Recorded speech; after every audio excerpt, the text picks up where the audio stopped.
yako huyo. Mama mtu babu. Safi, habari za kwako?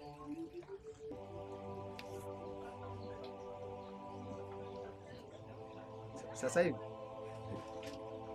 hivi fresh tu. Sasa sikia mama mtu.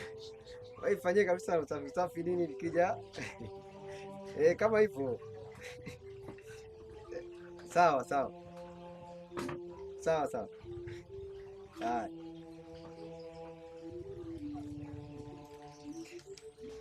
Yaani mwanangu unamsema kisukari, kumbe mwenyewe unaendekeza sana kipo cha manyoya mshikaji wangu. Wasikiliza mama. Shemeji yako amesema kidogo zinamnyepua kwa lazima kwa kabisa ndo kidume wake. Sasa kuna nani tena zaidi yangu? Usha kupiga simu na mwanamke wewe lini? Wewe endekeza hicho kipo cha manyoya. Dua. Sije tutafuta hela kwa sababu hicho kipo cha manyoya.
Wewe unajifanya msalamani. Mimi mtoto wa mjini tokea kitambo. Mbwa, Matilda, mshushie upanya wake.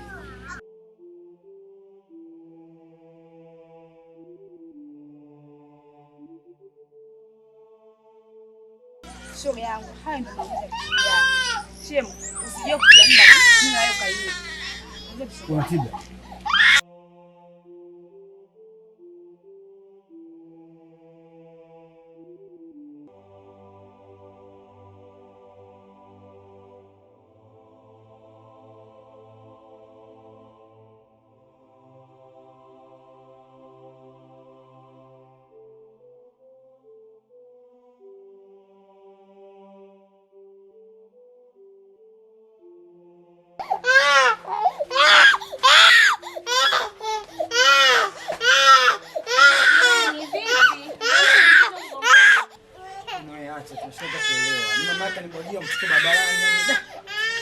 Basi.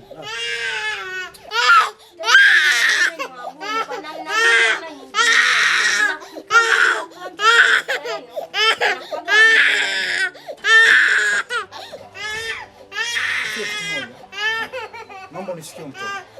Unasema nini? Leo nikuje nitakutoa. Naomba nishikie mtoto. Jirani hapana. Ni mwenyewe hapa unavyoniona.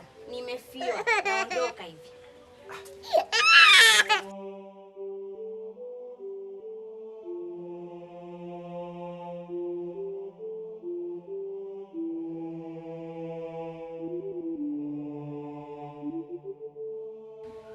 Sikia Mamjengo, niambie kitu kimoja. Kesho mimi niko mtaani ndio chukua lako maskini wewe. Unielewa?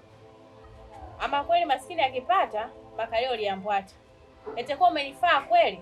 Maana kesho nadaiwa marejesho. Na sijui umezokota wapi hizo hela. Wewe rofa tu. Kesho ndio chukua lako. Maana maneno yamekuwa mengi mtaani, tukae kwa amani, kwa bei gani unanidai. Sasa kesho nije afu nidanganye. Uwe una hela. Utanijua mimi ni nani. Ndio chukua lako, mimi kesho mimi nipo. Rofa tu. Sawa, ni hiyo kesho.